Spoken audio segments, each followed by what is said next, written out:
Hi, it's Jan, and I am excited to talk to you about the key to a successful party, hostess coaching. That's right. I truly believe that coaching is the key to a successful party, and I want to share some tips with you to help you have successful parties too. We're going to use a sports analogy because maybe some of you have played on a sports team before or coached, maybe even coached a sports team. And we want to talk about some of the things that good coaches do that we need to do also in order to have success with our games or our parties, if you will. So the first thing a coach does is the coach needs to build a relationship with their players. In order for people to trust the coach, they need to build some sort of a relationship or build a connection, make a connection with that coach. And we need to do the same with our hostesses.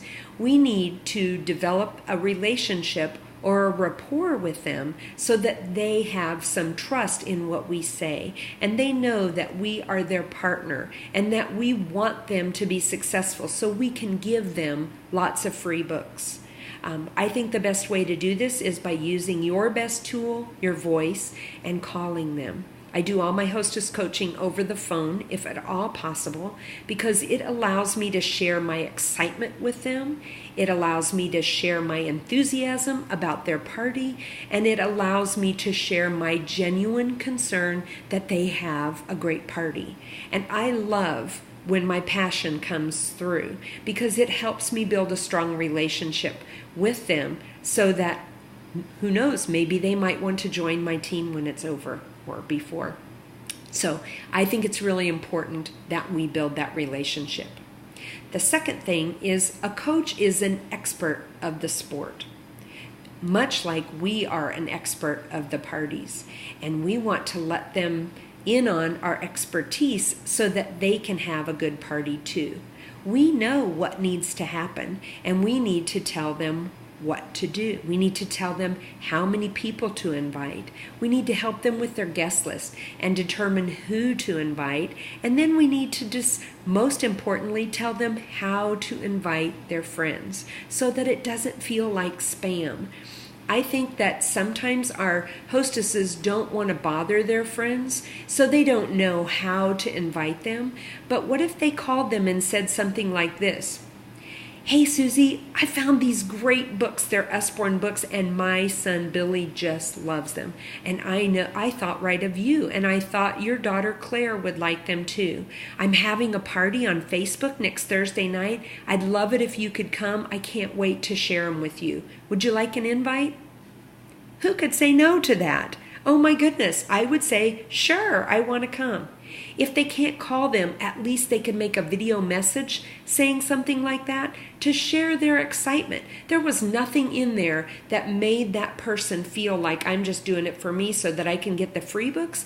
They're excited to share. Why not make it personal with their friends too? Sometimes I think they just go on the Facebook event page and they just start clicking people's names. All they get is a little notification, and that is so spammy, and there is nothing spammy about our books. So I want to share with them that they should be personal with their friends too, and really let their friends know how excited they are to share the books. That's going to make their friends more apt to come. They're going to want to come to that party and see what it's about. The next thing a good coach has is a playbook of plays that are going to help. And we have something similar. It's called our hostess checklist. And it lets us know different plays that we can use to make sure we have a successful game or party, if you will.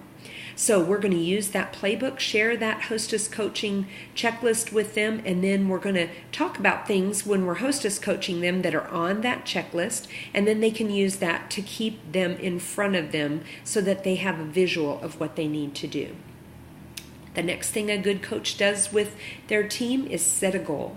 Maybe they're going to set a goal to win more, to have a winning season, win more than they lose. Maybe they're going to set a goal to win their conference, their division, go to the playoffs, go to the sectionals, win the state, we're going to do the same thing. We're going to set a goal with them, but we're going to set a dollar goal for their party. We want to set goals with them along the way, like we want to make sure that you have 20 people that come. So we're going to give you an extra bonus if you have 20 people join your Facebook party. We want to make sure that you get to $400, which is our average party, and at that, you're going to earn $70 in free books, $100 at half price. But wait, this month in November, if you have a $500 party, I can give you an extra $100. So you would earn $90 worth of books and an extra $100 worth of free books and $125 at half price. Who wouldn't get excited about that? Share that Hostess Rewards chart with them and let them know how to read that and let them know what's in it for them. Another thing that's good for helping them set their goal is get them started on their wish list and let them share it in their Facebook page. They might have grandmas and grandpas or aunts and uncles that want to know what to get their kids for Christmas. They can shop right from their wish list. Secondly, it's going to let them see how many books they want to get so that they can set a goal for their party to get them for free. So that's a really effective way to help them set their goal and get their buy-in. The next thing that's really important is to encourage them.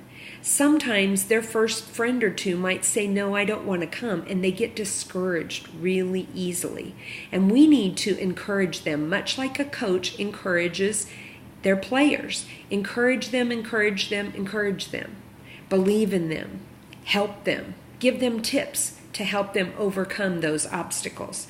Now, notice we're not a cheerleader. We're not just cheering for them. We're actually coaching them through it. And it's really important to take some responsibility for their success and partner with them. Another thing that coaches use sometimes is a timeout. Sometimes things aren't going so well. It's the day before their party. No one has joined. Time out. We need to contact that player or this hostess, and we need to talk to them about different things to try to salvage that party, to make sure they're still in the game.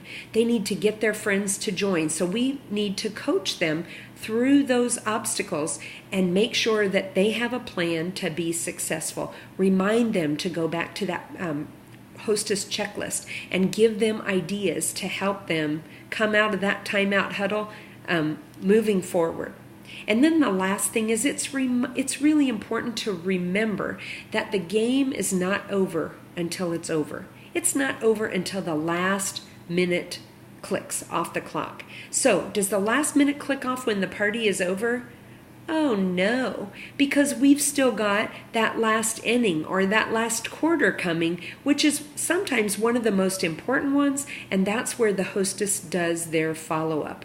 It's really important at the end of regulation time that we move into overtime, if you will, or an extra inning, so that we have that we coach that hostess to do the most important step is follow up with their friends.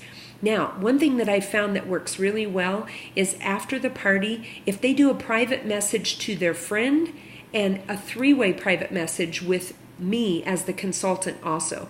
So the hostess sends a message to the guest and the consultant, making a 3-way conversation, and they can say something so simple as, thanks for coming to my party, I really appreciate your support. I've connected Jan in here so she can help you with any personal recommendations.